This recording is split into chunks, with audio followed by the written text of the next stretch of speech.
We all, of course, face temptations in our own life.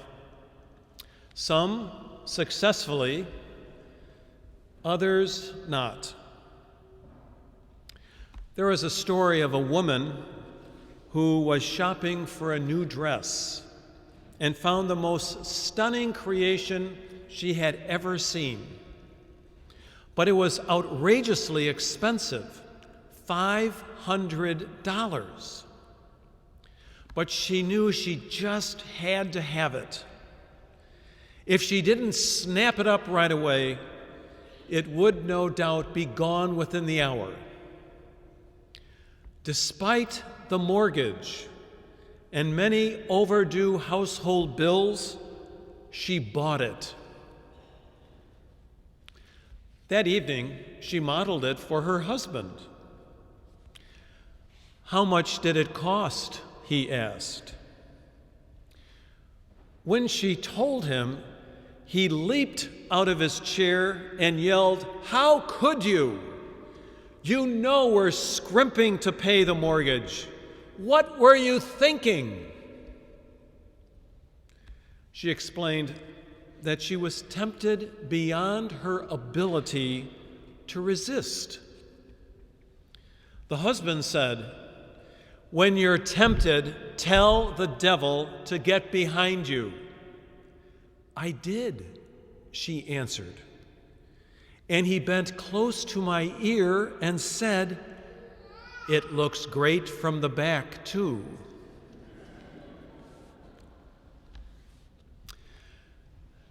Yes, temptations like taxes and death are something we all have to contend with. The great advantage of temptations is that they lie in wait. They are there before we are, and they get to make the first move. In today's gospel of Jesus' temptations, the devil initiates contact. The devil decides the subject matter, and the devil suggests various paths of action. This puts Jesus on the defensive right from the beginning. The devil is so much in charge that he actually takes Jesus to the pinnacle of the temple and to the top of a mountain. While the Spirit led Jesus into the desert, once there, it was the devil who chose the settings in his confrontations with Jesus. Only after the third temptation does Jesus muster the muscle to banish him. "Get away, Satan!" Finally, Jesus is in charge. This is how it is, isn't it? In the midst of temptation, we often feel we are being pulled along too quickly. We do not have enough time to think it through, to consult, to see all the implications. This is because speed and pressure are essential features of temptation. "You have to do this now," the temptation conveys. "Buy the dress. Think how good it will make you feel. Do it, just do it." Afterwards, when we look back, we say that we had been led astray. We went along because we could not apply the brakes. We were no longer in control. The temptation had the upper hand. How did I get into this anyway? I ask myself. Of course, there are different levels of temptation. looking up and finding the dessert tray has returned to your table is not in the same category as your boss in the accounting firm suggesting you cook the books or be fired for incompetence. We can laugh about the extra chocolate mousse, but the stakes are much higher in terms of personal integrity and consequences when the temptations are legally criminal. Temptations are attractive because they lure us into believing we can become someone other than we are. And so all temptations, minor or major, in one way or another, include the question of identity, of who I am. Who am I is a question as old as the human race itself. It is the fundamental question of the story of Adam and Eve.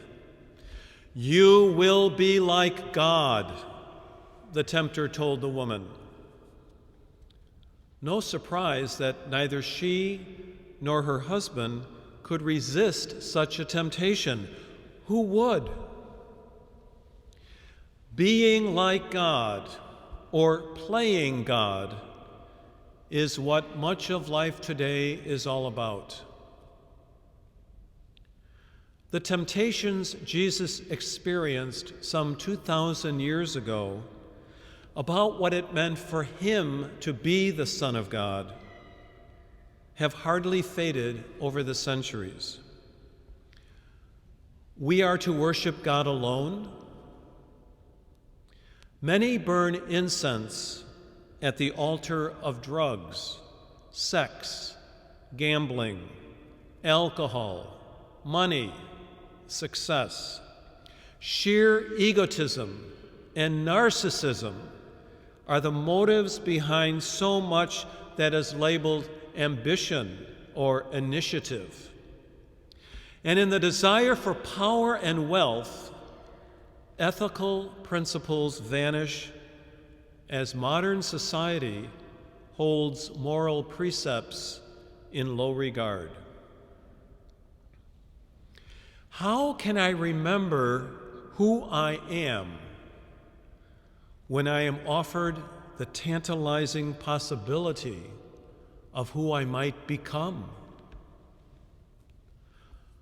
All of this, of course, is idolatry in one form or another, and few of us escape its wiles. The lesson of today's scriptures for this first Sunday of Lent is that we can break away from sin by the enabling grace of Christ, especially in this Lenten season through prayer and fasting and works of service. In Christ, we can deal with temptation and sin.